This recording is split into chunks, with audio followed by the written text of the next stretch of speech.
परिवार के साथ में जिनका जो अधिकार है वो अधिकार दो, लेकिन पत्नी पत्नी का जाप भूल की मत करना।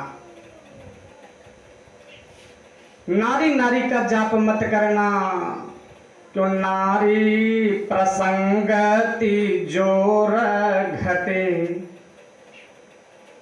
ज्ञान घटे ठग चोर की संगत। ज्ञान घटे ठग चोर की संगत, ठग और चोरन के संगत करबत ज्ञान घटे और जोर घटे, नारी प्रसंगति जोर घटे। ज्ञान घटे ठग चोर की संगत, मान घटे पर गेह की जाए, और नारी प्रसंगत जोर घटई, यम त्रास घटे हरि के गुण गाए। तो प्यारे कथा प्रेमियों, नारी नारी का जाप नहीं करना है, धन धन का जाप नहीं करना, दुकान दुकान का जाप नहीं करना है, मकान मकान का जप नहीं करना, मनन नहीं करना। मनन सिर्फ भगवान का करना है, और व्यवहार शरीर से सबका निभाना है। अरे व्यवहार शरीर से निभाना है और मन से जाप भगवान का। गोपियां क्या करती थी, अपने सिर में, सिर के ऊपर ना जमुना जी से घड़े में जल भरती थी और सिर पे धारण करती थी, पीछे वाली सखी से बातचीत करती थी, व्यवहार खूब निभाती थी, लेकिन मन का जो अटैचमेंट था ना वो घड़े पे था, कलशे पे, कि मेरा कलशा जो मेरे सिर पर है ठीक ठाक है कि नहीं। मन कलश पर लगा के रखती थी वे गोपियां और व्यवहार सखियों से निभाती थी। तो अपना मन गोविंद को दो और ये तन संसार वालों को, नैया पार हो जाएगी। पत्नी कहती है स्तन पे मेरा अधिकार है, पत्नी को दे दो। माता कहती है मेरा अधिकार है, तो माता को भी दे दो। माता का भी जो अधिकार बनता है वो अधिकार आप माता को दो, व्यवहार निभाओ, लेकिन शारीरिक व्यवहार मन से सिर्फ भगवान का मनन करना है, नारी धन मकान का मनन नहीं करना है। न तो देखिए धन में सुख है, न तो तन में सुख है, न दुकान में सुख है, न मकान में सुख है। कोई तन दुखी, कोई मन दुखी, कोई धन बिन रहता उदास, थोड़े थोड़े सब दुखी, सुखी राम के दास। जो राम जी का बन गया है दास, कभी नहीं होता उदास, बाकी सब हो जाते हैं हताश। सिर्फ राम जी का जो बन गया है दास, वही नहीं होता उदास, शेष जितने हैं सब हो जाते हैं हताश। एक कवि केशव दास जी थे। कुछ लोग आजकल ना 2-3 माला जप क्या करने लगे, सुंदरकांड का पाठ करने लगे, हनुमान चालीसा का पाठ करने लगे। वो कहते हैं अरे महाराज जी हम भी जानते हैं हो, हम भी सत्संगी हैं। कौन कितना बड़ा सत्संगी है वो चेहरे से झलकता है। मनुष्य का जो चेहरा होता है ना, पूरे शरीर का वो कैमरा होता है। चेहरा देख के फोटो निकाल लो। किताबें बहुत सी पढ़ी होगी तुमने, मगर कोई चेहरा भी तुमने पढ़ा है। देखो ये पुस्तक सब रखा है, पुस्तक पढ़ना हम बंद कर दिए हैं, अब तो चेहरा पढ़ना शुरू कर दिए। बोलिए गोविंद गोपाल भगवान की। तो कौन कितना बड़ा सत्संगी है वो शकल से पता चलता है। प्यारे प्रभु प्रेमियों, तो कुछ लोग कहते हैं हम भी बहुत बड़े सत्संगी हैं। गीत मत गाओ,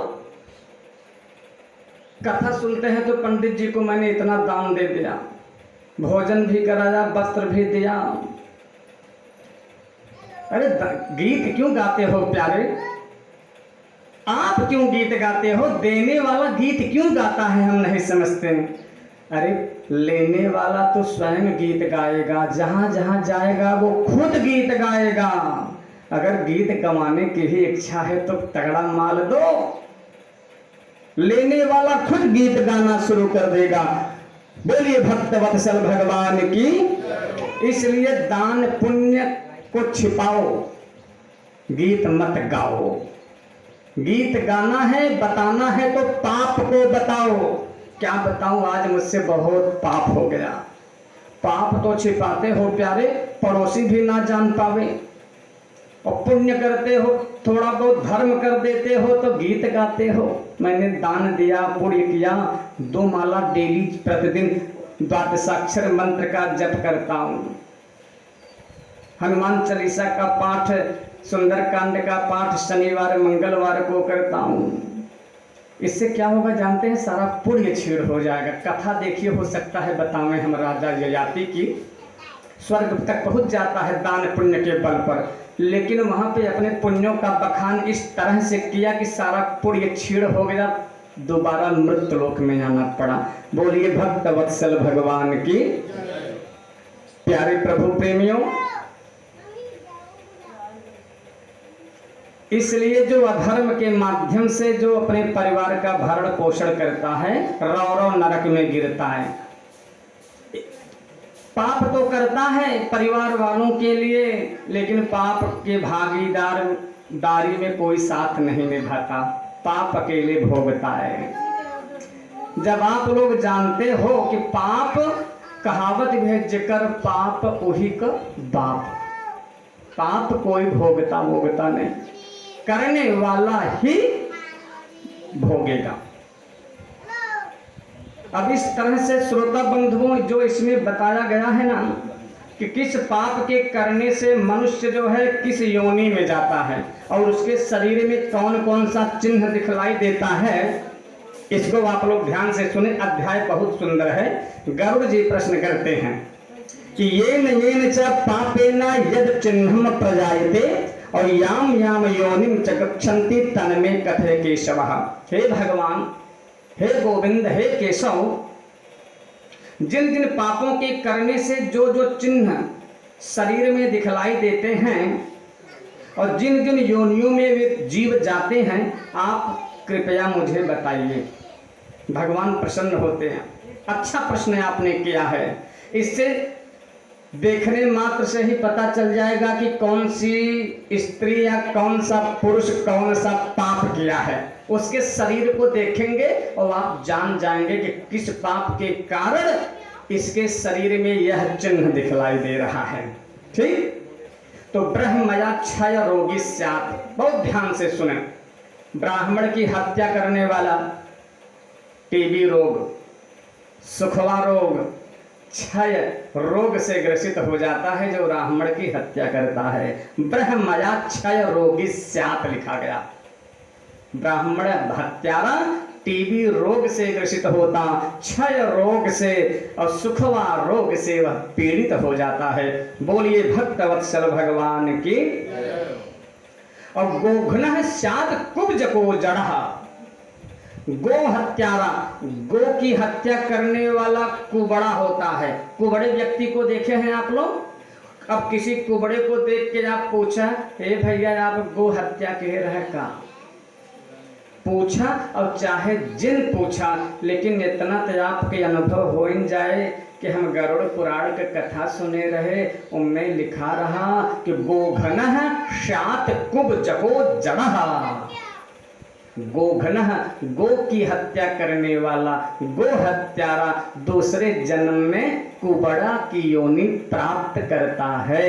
बोलिए भक्तवत्सल भगवान की। कन्या घाती भवेत कुष्ठी। कन्या की हत्या करने वाला, जो कन्या की हत्या करता है, कुष्ठ रोगी होता है। कुष्ठ रोग से ग्रसित हो जाता कन्या घाती, कन्या की हत्या करने वाला। स्त्री घाती गर्भपाती च पुलिंदो रोगवान भवेत। स्त्री की हत्या करने वाला, गर्भपात कराने वाला, गर्भस्थ शिशु की हत्या करने वाला पागल होता है, मूर्ख होता है, रोगी हो जाता है।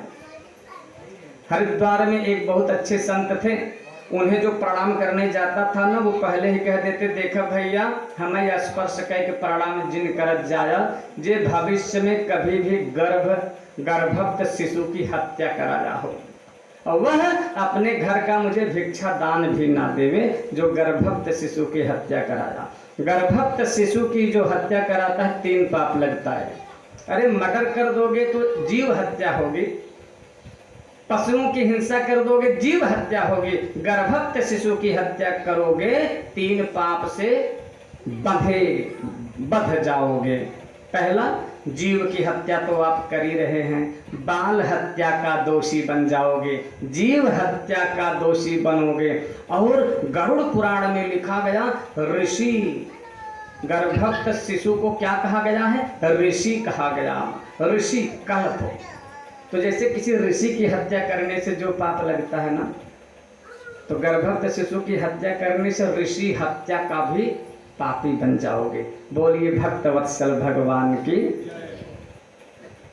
तो कन्या घाती, स्त्री घाती, गर्भपाती, स्त्री की हत्या करने वाला, गर्भपात कराने वाला, यह भी रोगी होता है। अगम्यात गमनात् फंडो दुश्चरमा गुरुतल्पगाः, मतलब अगम्य स्त्री के साथ गमन करने वाला, अगम्या नारी हो, अगम्या स्त्री, अगम्या नारी, अगम्या कन्या के साथ में दुष्कर्म करने वाला, व्यभिचार करने वाला किस योनि में जाता है मालूम है? किन्नर। किन्नर माने जानते हैं? नपुंसक। नपुंसक बनता है जो अगम्या स्त्री, अगम्या कन्या के साथ व्यभिचार करता है। बोलिए भक्तवत्सल भगवान की। मांस भोक्ता रक्तांग, मांस खाने वाला, मांस का भक्षण करने वाले का रक्तांग। रक्त माने क्या होता है? रक्त माने लाल, अंग, लाल अंग वाला होता है जो मांस का भक्षण करता है। मदिरा, शराब पीने वाले के दांत काले होते हैं, लिखा गया गरुड़ पुराण में। अभक्ष भक्षको लौण्याद ब्राह्मण श्यान महोदर, ब्राह्मण जाति का हो करके, ब्राह्मण हो करके भी अभक्ष पदार्थों का भक्षण करता है, मतलब मांस का भक्षण करता है, मदिरा का पान भी करता है। तो ऐसा ब्राह्मण जानते हैं महोदर रोग से ग्रसित हो जाता है। महोदर माने उदर माने पेट, और महा माने बड़ा। ऐसे ब्राह्मण का उदर जो है बहुत बड़ा हो जाता है, महोदर रोग उसे कहा जाता है। बोलिए भक्त वत्सल भगवान की। जो मांस का भक्षण करता है, तो लिखा गया है पशुओं की आप हत्या करोगे और मांस को खाओगे तो पशु भी कहते हैं कि यह माम खादति स मया खादिष्यते। यह माने जो, माम माने मुझे, यह माम खादति जो मुझे खाएगा, यह माम खादति स मया खादिष्यते जो मुझे खाएगा, कभी न कभी वह मेरे द्वारा भी खाया जाएगा। बोलिए भक्तवत्सल भगवान की। प्यारे कथा प्रेमियों, अदत्वा मिष्ट मसनाति स भवेद गलगंडवान, बिना किसी को दिए, बिना किसी को बताए जो मिठाई खा लेता है चोरी से। दत्वा माने दे करके, अदत्वा माने न दे करके, बिना बताए। मामा जी आ गए हों, मौसा जी आ गए हों, फूफा जी आ गए हों, बेनिस साहब बढ़िया इमरती 4 किलो लेके, और कोई सामने मिल जाता है, बच्चा ही मिल जावे, उसी के हाथ में थैली पकड़ा दी। अब तो मामा जी यही समझ रहे हैं कि जिसके हाथ में थैली पकड़ा रहे ईमानदार बालक होगा, लेकिन अंदर जाते जाते 1-2 इमरती वो खा लिया, बिना बताए, बिना दिए। अदत्वा मिष्ठ मसनात लिखा गया। अदत्वा, दत्वा माने दे करके, अदत्वा माने बिना बताए, बिना दिए जो मिठाई खा ले चोरी से, उसे घेघा रोग हो जाता है, गंडमाला जिसे कहते हैं। जानते हैं आप लोग, घेघा रोग फूला रहता है। बोलिए गोविंद गोपाल भगवान की। इसलिए परिवार में दीजिए, उसके बाद बराबर बराबर हिस्सा लगा के लीजिए। चोरी करके आप खाएंगे तो घेघा रोग हो जाएगा। बोलिए भक्तवत्सल भगवान की। देखिए, श्राद्धम शुचिम दत्वा सूत्र कुष्ठि प्रजायते, लिखा गया है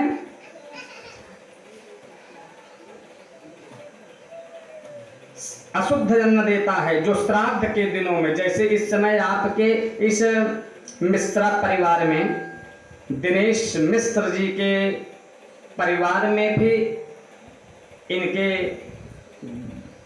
लगे सगे परिवार में 4 पीढ़ी तक तो बराबर परहेज करना है। जितना परहेज दिनेश मिश्र जी को करना है उतने परहेज 4 पीढ़ी तक वाले करेंगे। ये गरुड़ पुराण की आज्ञा है। क्या कि आपके घर में अशौच पड़ा है, श्राद्ध के दिनों में अगर कोई याचक आता है, भिक्षा दान आपने कर दिया तो सफेद दाग हो जाएगा। श्राद्ध के दिनों में अगर अन्नदान आप करते हैं जान करके कि हाँ यह शौच पड़ा है, तो सफेद दाग होगा परिवार में। और जान करके जो लेगा, अगला लेने वाला भी जान रहा है कि यह शौच पड़ गया है, दान देने योग्य नहीं है मिश्रा परिवार, फिर भी ले लेता है, तो लेने वाले को भी सफेद दाग, देने वाले को भी सफेद दाग। अंधा गुरु बहिर चेला, होत नरक मा ठेलम ठेला। बोलिए भक्तवत्सल भगवान की। इसलिए इन सब बातों को ध्यान में रखना चाहिए। अभिमान में आकर के जो गुरु का अपमान कर देता है, अभिमान में आके, चाहे ज्ञान के अभिमान में, चाहे धन के अभिमान में, जो ब्राह्मण गुरु का अपमान करता है ना, या कभी किया होगा, तो इस जन्म में उसे मिर्गी रोग आता होगा, मिर्गी रोग से ग्रसित हो जाता है। बोलिए गोविंद गोपाल भगवान की। निंदको वेद शास्त्राणाम, वेद शास्त्राणाम निंदको, वेद पुराण शास्त्र गीता रामायण महाभारत, इन हिंदू सनातन धर्मों की ग्रंथों की जो निंदा करता है, क्या होता है? निंदको वेद शास्त्राणाम पांडुरोगी भवे ध्रुवम। ध्रुवम माने होता है निश्चित ही, पांडुरोगी, पांडुरोगी माने पीलिया रोगी निश्चित हो जाएगा। जो गीता रामायण महाभारत इन पवित्र ग्रंथों की निंदा करेगा। बोलिए गोविंद गोपाल भगवान की। कूट साक्षी भवेन मूकः, झूठी गवाही देने वाला गूंगा होता है। अब किसी गूंगे को आप देखिए, पूछे भैया तू झूठी गवाही दे रहा का, और यह जन्म में जो झूठी गवाही दे होए ना, अगले जन्म में निश्चित गूंगा होए। बोला गोविंद गोपाल भगवान की। कूट साक्षी भवेन मूकः, झूठी गवाही देने वाला गूंगा हो जाता है। और काना व्यक्ति कब होता है? किस बात के कारण? 100 में सूर 100 में काना। काना कब होता है? बोलिए। जैसे 10 लोग भोजन करने बैठे हैं, एक लोगों के पास पत्तल भी आ गया, भोजन भी आ गया, पानी भी आ गया, वो भोजन करना शुरू कर दिया। उसी पंक्ति में 9 लोग और बैठे हैं, अभी पत्तल और भोजन नहीं आया। पहला व्यक्ति भोजन करना शुरू कर दिया और भोजन करके उठ गया, पंक्ति भेद हो गया। ऐसा जो पाप करता है, जो पंक्ति भेद करता है, किसी भी समाज में जाओ तो साथ में बैठो, साथ में उठो, साथ में शुरू करो भोजन। और इस तरह से जो पंक्ति भेद करता है, काणः स्यात् पंक्ति भेदकः, पंक्ति भेद करने वाला काना हो जाता है। बोलिए भक्तवत्सल भगवान की। देखिए गरुड़ पुराण तो सबको सुनना चाहिए, और एक बात खोल के बताएंगे हम, अन्य पुराणों की कथा आप सुनेंगे तो जीना सिखाएगा, लेकिन गरुड़ पुराण हमें न मरना सिखाता है। मरेंगे तो निश्चित है, लेकिन कैसे मरे इसकी जानकारी अगर लेनी हो तो गरुड़ पुराण की कथा सुननी है। बोलिए गरुड़ पुराण की। गरुड़ पुराण हमें आपको मरना सिखाता है, अन्य पुराण जीना सिखाता है। मृत्यु को मंगलमय कैसे बनाना है, मृत्यु को सुधारना कैसे है, ये गरुड़ पुराण सिखाता है। इसलिए गरुड़ पुराण की कथा तो सभी को सुनना ही चाहिए, और प्रतिदिन सुनना चाहिए, हमेशा सुनना चाहिए। सदा सेव्या लिखा गया गरुड़ पुराण में, इसका सेवन सदा माने हमेशा करना चाहिए, सिर्फ मृत्यु के समय में ही नहीं, हमेशा गरुड़ पुराण की कथा का श्रवण करना चाहिए, पाठ करना चाहिए घर में। प्यारे कथा प्रेमियों, अच्छा एक बात आप ये बताओ कि ऐसे व्यक्ति को आप लोग देखे हैं कि जिनका ओठ कटा हो, 1.5 होठ वाला हो अथवा 1 होठ वाला हो, ऊपर वाला या तो नीचे वाला गायब होगा अथवा कटा होगा होठ, देखे हैं? किस पाप के कारण व्यक्ति के होठ कटे होते हैं जानते हैं? वो कन्या के विवाह में चुगली करता है, हो कन्या की शादी बिगाड़ने वाला जो चुगलखोर है, लिखा गया है कि जब वो जन्म लेता है ना तो अगले जन्म में अनोष्ठा, आ माने नहीं ओष्ठा, ओठ वाला ही नहीं होगा, होगा भी तो 2 में से 1.5 ही होठ होगा, या तो 1 गायब ही होगा। बोलिए गोविंद गोपाल भगवान की। इसे तो आप लोग जरूर याद रखना। कल पूछेंगे कि विवाह में चोरी करने वाला किस योनि में जाता है, उसके शरीर में कौन सी कमी रह जाती है, तो आप लोगों को बताना होगा, याद रखिएगा। अनोष्ठा शांत विवाह है गनो। अच्छा व्यक्ति जन्म से ही अंधा क्यों होता है? जब बच्चा पैदा होता है तो अंधा हो जाता है, किस पाप के कारण वह अंधा जन्म लेता है? क्लास वर्क की जब चोरी कोई बच्चा करता है ना, क्लास वर्क की चोरी, होमवर्क की चोरी, बुक की चोरी, गीता रामायण महाभारत आदि पुस्तकों की चोरी करने वाला ना व्यक्ति जो चोर होता है, दूसरे जन्म में माता के गर्भ से जब जन्म लेता है तो जन्म से ही अंधा जन्म लेता है। जन्मांधः पुस्तकम हरेत, पुस्तक का हरण करने वाला जन्म से ही अंधा जन्म लेता है। बोलिए गोविंद गोपाल भगवान की। इसलिए क्लास वर्क की चोरी मत करो, होमवर्क की चोरी मत करो, बुक की चोरी मत करो, किताब की चोरी मत करो, चाहे हिंदू सनातन धर्म ग्रंथ के किताब पुस्तक हो में, चाहे विद्यालय के किताब क्लास वर्क होमवर्क हो, इनकी जो चोरी करता है जन्म से अंधा होता है। बोलिए भक्त वत्सल भगवान की। गाय और ब्राह्मण को पैरों से मारने वाला, गो ब्राह्मण पदा घातात खंजह पंगुश्च जायते। पंगु माने क्या होता है? पंगु माने लंगड़ा। गाय को ब्राह्मण को पैरों से मारने वाला ना लंगड़ा जन्म लेता है। असत्य बोलने वाला, जो असत्य बोलता है, झूठ बोलता है, वो हकला करके तो हकला के बोलता है अगले जन्म में। और झूठ बात सुनने वाला बहरा होता है। विष देने वाला मूर्ख होता है। घर में आग लगाने वाला, मांस बेचने वाला, पराये मांस को खाने वाला, ये सभी रोगी होते हैं। बोलिए भक्त वत्सल भगवान की। अन्न की चोरी करने वाला चूहा होता है। चूहा की योनि कब मिलती है? जब कोई अन्न की चोरी करता है।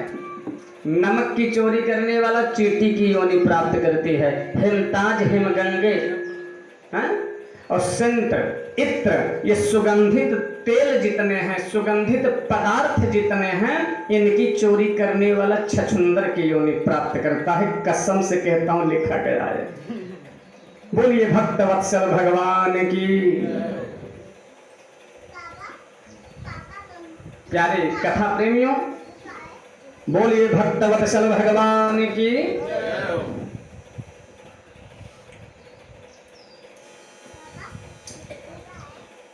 मांस की चोरी करने वाला गिद्ध की योनि प्राप्त करता है। पान का पत्ता होवे, फल होवे, फूल होवे, इनकी चोरी करने वाला, फूल की चोरी हमारे यहाँ हो रही है। मैं फूल बहुत लगाता हूँ। पंडित जी लोग ना आपके गांव के गए हैं, आपके गांव के तो कई ब्राह्मण गए हैं घर पे, तो लेकिन होता क्या है ना, रात्रि में 3:30 पौने 4 बजे से ही लाइन लग जाती फूल तोड़ने वालों की। और जब हम स्नान करके पूजा स्थल पे जाते हैं, हमें स्वयं पूजा करने के फूल नहीं मिलता है, पूरा गांव टूट पड़ता है। हो कम से कम पूछना चाहिए, मेरे लिए तो छोड़ देना चाहिए। और बिना पूछे अगर फूल आप तोड़ोगे, फूल की चोरी करोगे, फल की चोरी करोगे, पान पत्ते की चोरी करोगे, तो क्या बनोगे? बोलिए गोविंद गोपाल भगवान की। प्यारे प्रभु प्रेमियों, इसलिए हमें आपको इन सब से भी बचना चाहिए। बानर की योनि प्राप्त करता है जो बिना पूछे फूल की चोरी, फल की चोरी, पानी पत्ते की चोरी करता है। जूता चप्पल चुराने वाले बहुत हैं। जूता चप्पल की चोरी करने वाला, कपास की चोरी करने वाला, और तो और बचपन में मैं देखा करता था कि माताएं समूह में जाती थी, माताएं समूह में जाया करती थी घास छोले हो, और घास छोलते छोलते दूर निकल जाती थी, और दूर निकल जाती थी तो अपना अपना घास अलग अलग रखती थी। तो उसमें से एक माता जी उनके वाले में से घास लेकर के अपने वाले में रख लेती, घास की चोरी करती। मैं देखा हूँ, और नहीं भी देखा हूँ तो जो करेगा घास की चोरी, जूता चप्पल की चोरी, वो भेड़ की योनि प्राप्त करेगी, भेड़ बन जाएगी। बोलिए गोविंद गोपाल भगवान की।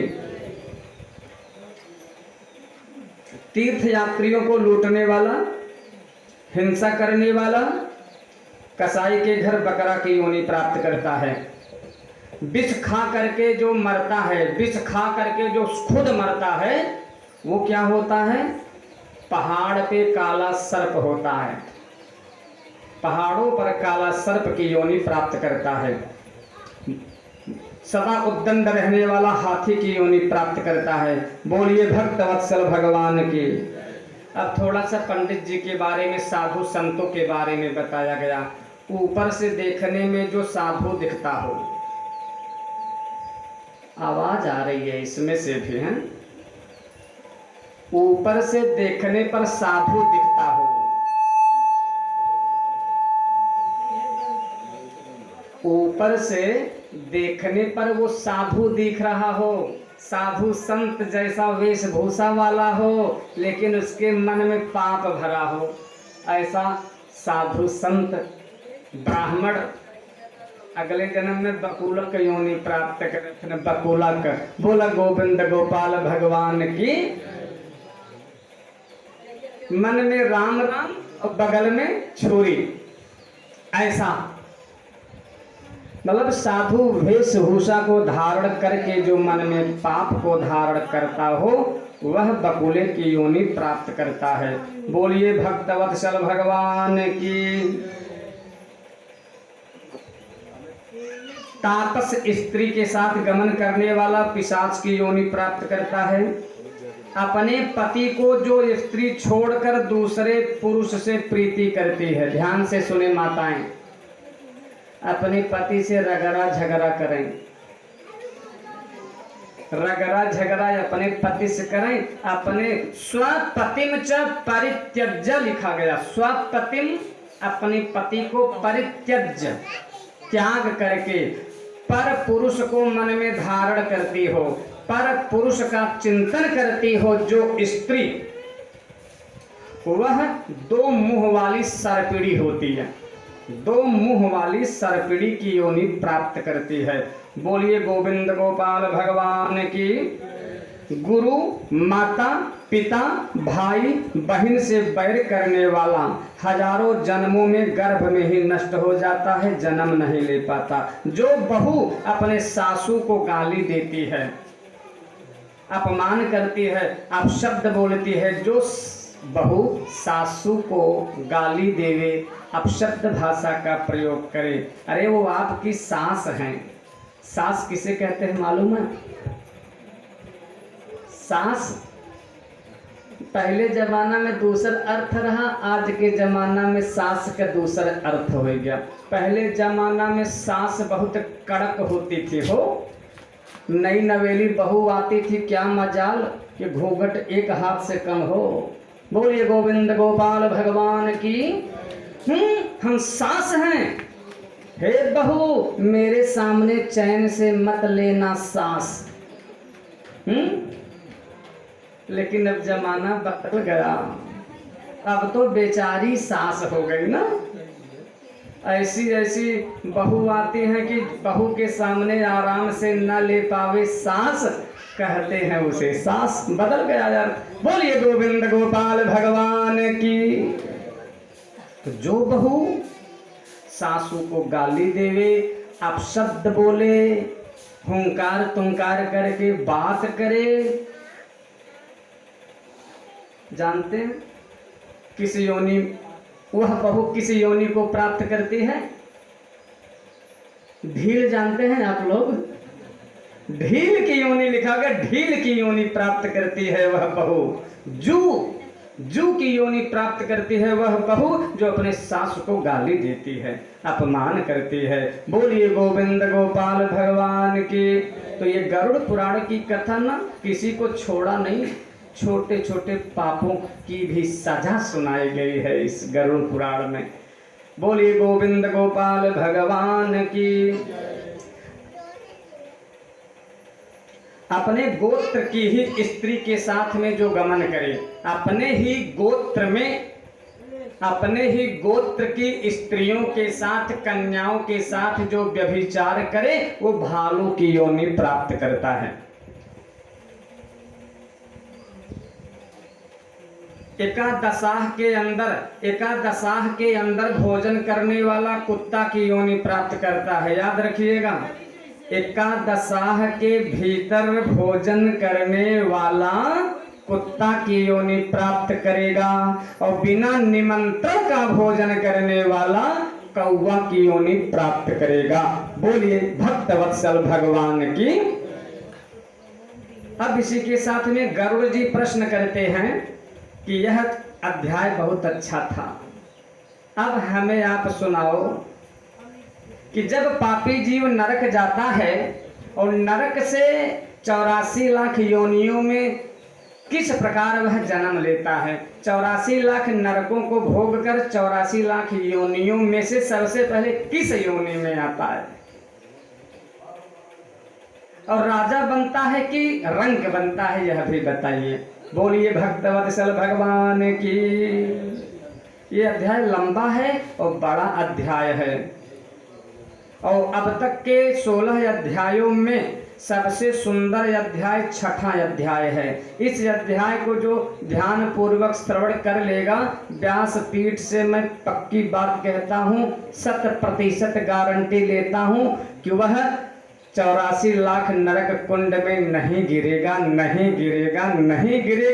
उसका रिजर्वेशन वैकुंठ के लिए ही पक्का होगा। आज नहीं पक्का होगा, आज ही वैकुंठ नहीं जाओगे, लेकिन जब भी जाओगे वैकुंठ ही जाओगे, नरक नहीं जाओगे।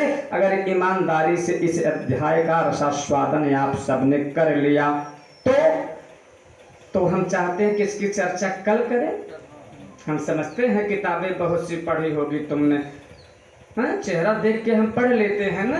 रामचरित जे सुनत अघाही, लिखा गया राम जी की कथा सुन करके जे कहे अरे महाराज अब अघाई गए, बहुत कथा सुनाई दे है, बस कर समझ लो वो अब तक कथा ना सुने।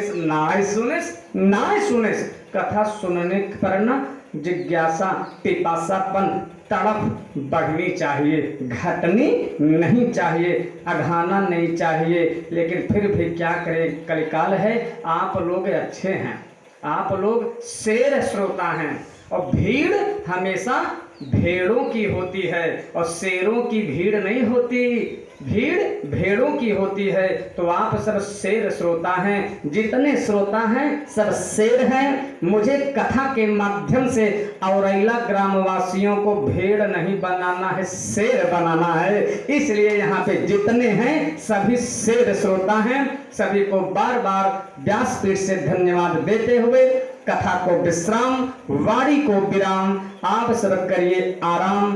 कल देखिए कथा के एक नियम है, स्कूल विद्यालय जाए के एक नियम बा कि अध्यापक से पहले 15 मिनट पहले छात्रों को आना चाहिए। तो कथावाचक के पहले श्रोताओं को आकर के बैठना चाहिए। लेकिन हमारे श्रोता लोग जितने स्टूडेंट हैं सब ना आराम करते हैं, और हम बताओ 1.5 घंटे से आपके यहाँ इतने बजे पहुँचते हैं तो कितने बजे निकलते होंगे, सही है ना? तो स्टूडेंट को पहले आना चाहिए, अध्यापक बाद में आएगा। तो हमारे जाने से पहले आप सब सारी तैयारी करके यहाँ रखिएगा। कल का भी यही समय निश्चित किया गया है, 2:30 से 2:45 तक कथा का शुभारंभ हो जाएगा।